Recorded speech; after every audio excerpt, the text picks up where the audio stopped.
О, привет, привет, привет! Я здесь с вами, а значит, мы сегодня закончим вязать наш прекрасный, красивейший кардиган. Что введем? Во-первых, вот этот маленький элемент, мы его подробно вместе свяжем, соединим с крупными элементами, то есть фактически завершим раппорт узора. Второе, посмотрим, как я переделала схему, имеющуюся в журнале кофты, на кардиган и советы по сборке. Ну вот так, поехали!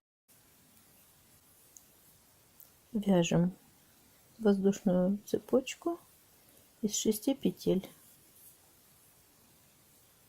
1, 2, 3, 4, 5, 6.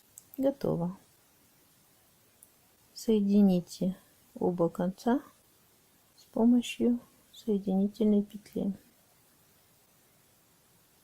Вот получилось такое маленькое колечко. Сразу закрепитесь одним столбиком без накида.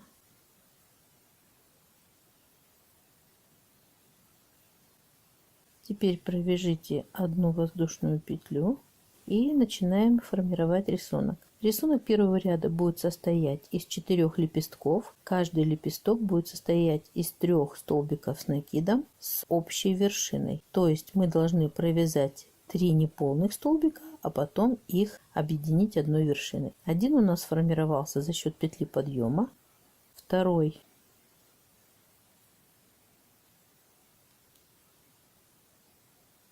делаем накид, провязываем первые 2 петли, останавливаемся на крючке 2 петли и еще раз.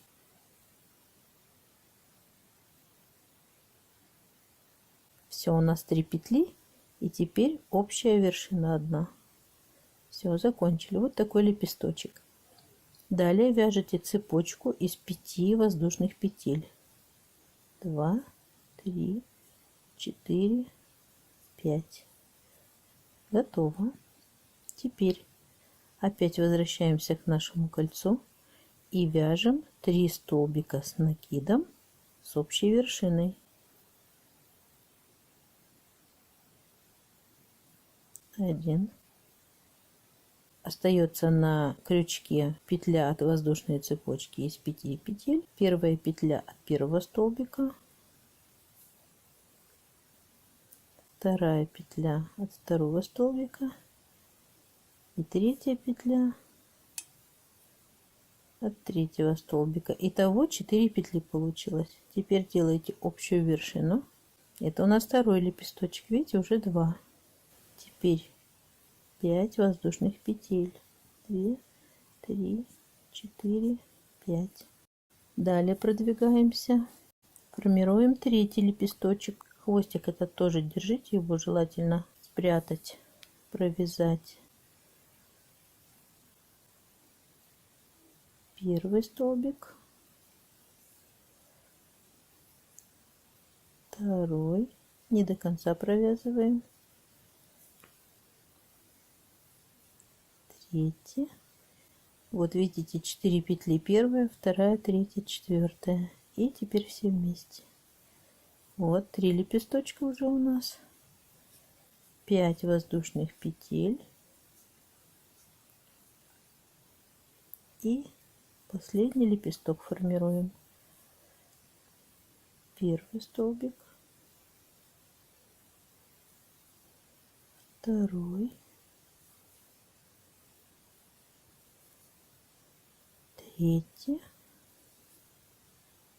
4 петли и теперь 1 общая. Все, 4-й лепесток готов. 1, 2, 3, 4, 5. И завершаем ряд, закрепившись в первой петле воздушной цепочки соединительной петлей. Вот такой вот у нас получился элементик. Теперь соединительные элементы будут формироваться следующим образом. Вершины спика будут вывязываться между лепестками. На границе лепестков будут цепочки из 8 воздушных петель. Итак, начинаем 5 столбиков с накидом. Сначала закрепимся столбиком без накида. Вышли в арочку.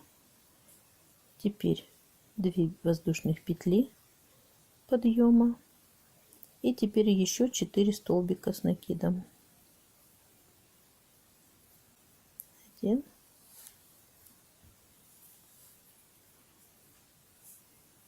2,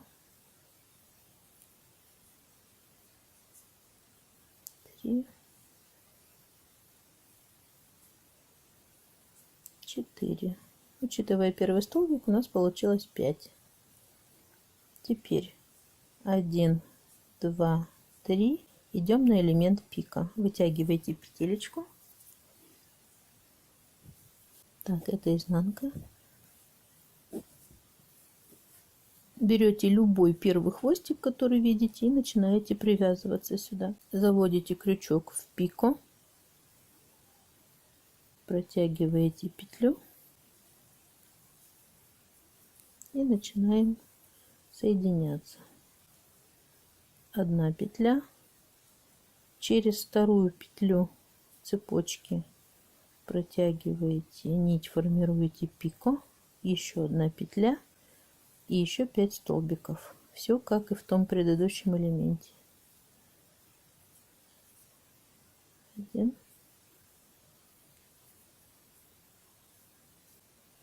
2,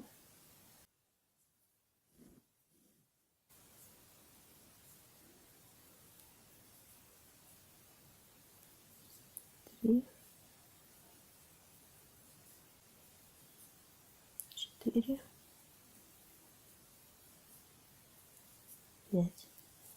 Готово. Вот получилась такая вот штучка у нас. Это между лепестками. Теперь мы дошли до границы лепестка. И следующее соединение предстоит вот в этой точке. То есть там, где два крупных элемента между собой были соединены. Что делаем?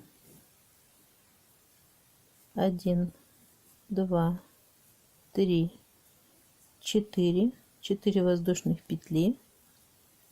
Теперь вводите крючок в центр этого соединения.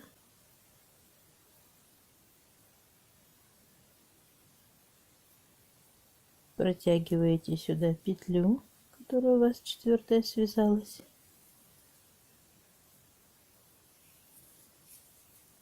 Так, готово. Теперь еще 4 воздушных петли.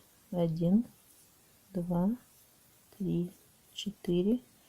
И начинаете формировать столбик с накидом слева от лепестка. Здесь мы закончили справа от лепестка, теперь делаем слева от лепестка. И это уже является первым столбиком элемента следующего пятистолбичья, так скажем. 1, 2, 3,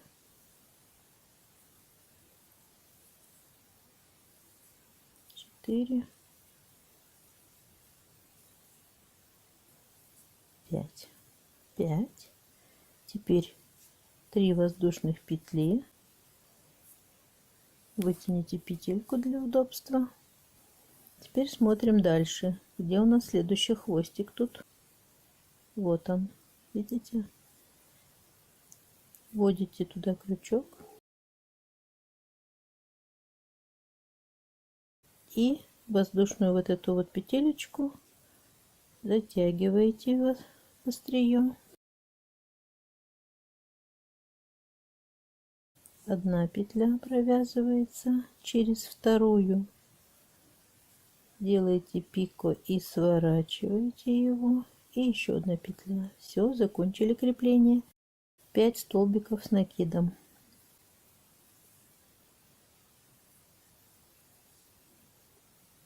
Один, 2, 3, 4, 5. Закончили. Теперь опять соединение между креплениями. 1, 2, 3, 4. Вытянули петлю. Вот следующее соединение между двумя крупными элементами. В середину вводите крючок, там где два пика объединялись.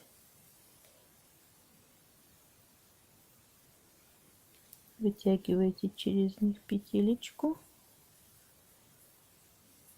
подобрались. 1, 2, 3, 4. Это было справа от лепестка. Теперь начинаем вязать 5 столбиков с накидом слева от лепестка. Накид.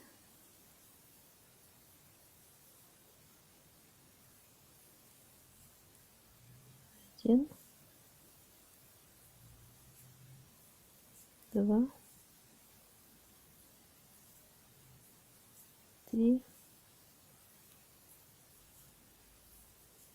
4, 5. Идем на пику. Раз, два, три. Следующий хвостик у нас вот он. Заводите крючок, протягиваете последнюю петельку, одну вяжете, из второй протягиваем пику, сворачиваем, еще одну вяжете и опять идем на 5 столбиков с накидом.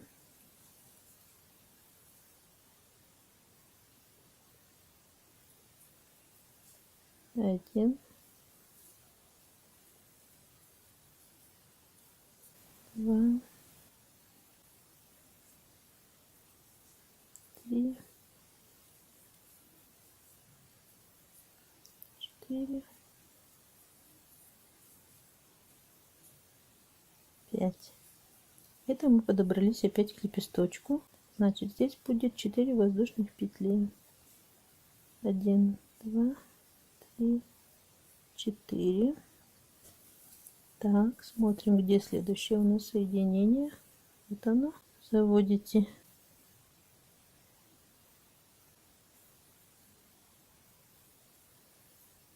крючочек. И снова 4 воздушных петли. 1, 2, 3, 4. Слева от лепестка вяжем 5 столбиков с накидом. 1, 2, 3, 4, 5. Идем на пику. 1, 2, 3. Ищем следующий хвостик у нас, который еще не соединился. Вот он. В пика верхушечку видите крючок, цепляете эту ниточку, вытянулись, одну вяжем, через вторую свернули пику, закрепились, и еще 5 столбиков с накидом. 1, 2,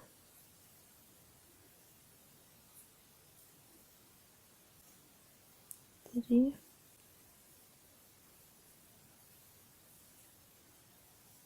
4,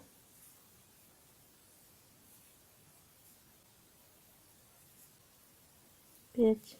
И это последний у нас листик, где будут объединяться два элемента соединительной петлей, но предварительно нужно сделать цепочку из 8 петель.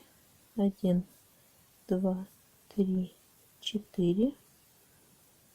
Последнее наше соединение между крупными элементами, которое осталось присоединить. Заводите в серединочку крючок, протягиваете сюда ниточку,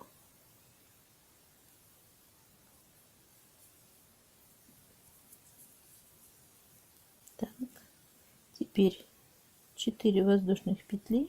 1, 2, 3, 4. И вот здесь элементы должны соединиться. Проводите соединительную петлю через вершину первого столбика и через петлю, которая у вас осталась на крючке. Вот такой у вас хвостик закрылся. Теперь нитку режете, петелечку вытягиваете сюда, закрепляем ниточку через верхний ряд лицевых петель вот этих, чтобы нитка легла четко по рисунку, не нарушила рисунок, не сделала наш рисунок толще. И убираем ее на изнаночную сторону, чтобы потом спрятать. Закончили. И вот что у нас получилось.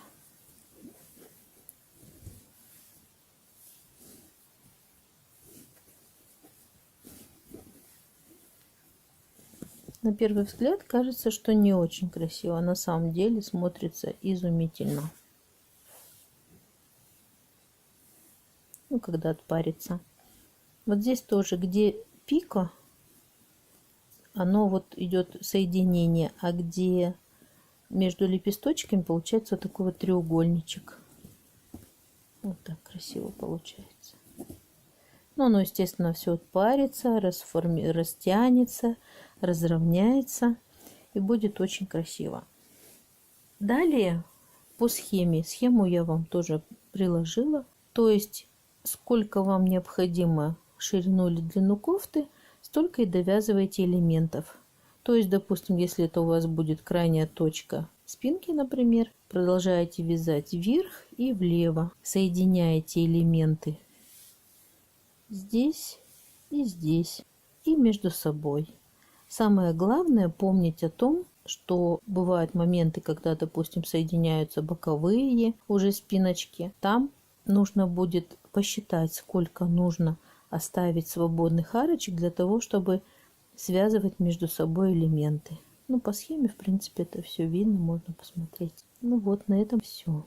Вот такое получается полотно. Смотрится, конечно, очень красиво. Несмотря на простоту вывязывания рисунка, смотрится он просто совершенным. Что касается размера отверстий между рисунком, если вы хотите, чтобы отверстия были более маленькие, можно делать пико немножко покороче. Сделать, допустим, пико не из 3 петель, а из 2. И цепочку не из 8 воздушных петель, допустим, а из 6. Тогда немножко отверстия будут поменьше. Изначально я нашла в интернете вот такую вот картинку. Мне очень понравилась модель, но, к сожалению, схема была не очень четкой, поскольку я сама еще не очень опытный мастер по вязанию крючком. Мне с трудом удалось разобраться, где там какие столбики, где с накидом, где без накида, где что. В общем, когда я разобралась, я решила эти схемы нарисовать в специальной программе, что здесь вы и наблюдаете. То есть те схемы, которые в видео я прикладываю как образцы, это все я сама нарисовала. Вот сейчас на экране вы видите схему, которая была приложена в журнале. То есть ширина кофточки была 5 мотивов, высота спинки 6 мотивов и высота переда от выреза 4 мотива. Как я изменила выкройку для своего размера. На рукавах я добавила по одному мотиву, то есть удлинила. Впереди и сзади я добавила по 2 ряда мотивов. Ширину спинки я увеличила на 1 мотив. И переднюю полочку я разделила на 2 части и в центре добавила по одному мотиву. Чем хороши модели, которые вяжутся отдельными мотивами? Они хороши и удобны тем, что очень легко подогнать размер под свою фигуру. То есть вы в любой момент можете довязать длину, рукав. То есть вязать, примерять и смотреть, достаточно, недостаточно. Сложно, конечно, когда вяжете на расстоянии для кого-то, но все равно есть в руках сантиметр, и это все легко можно высчитать. Как рассчитывать на свою фигуру? В первую очередь свяжите тот раппорт, который мы с вами вязали вместе по этим видео первой и второй части, отпарьте его и замерьте элементы, сколько получается ширина, высота. На основании этих замеров вы можете сформировать уже непосредственно картинку. То есть я вам предлагаю на бумаге нарисовать вот эти кружочки, вы знаете ширину каждого кружочка, и предварительно создать все-таки модель своего будущего кардигана. Посмотрите, достаточно, недостаточно. Есть еще такой момент. Ширина мотива, она стабильно, стандартна, а фигура нет. Может так случиться, что ширина вашей талии, объем вашей груди не будет кратен размеру мотивов. Поэтому здесь нужно будет уже немножко повыпендриваться, то есть часть мотивов связать меньшим номером крючка, либо более туго, либо немножко модифицировать элементы. То есть модифицировать можно, но база все-таки остается основная. Пробуйте. Надеюсь, что у вас все получится. Всем спасибо, кто смотрит меня, кто вяжет вместе со мной. А надеюсь, что у меня еще будет много интересных проектов, и вы останетесь со мной. Также делитесь моими видео со своими подружками, со своими знакомыми. Пусть не только у вас будут красивые вещи, но и у них тоже. То есть не просто красивые вещи, а вещи, созданные руками. Такие вещи намного больше ценятся, и каждая девушка, женщина наверняка будет горда тем, что она будет носить вещь, которую она сделала своими руками. Ну и если у кого-то возникнет желание, я рада буду любой поддержке канала. Сайт для донатов и номер карточки есть под видео в комментариях. Пока особо меня никто не баловал, но все-таки предложить я обязана. До встречи на новых проектах. Пока!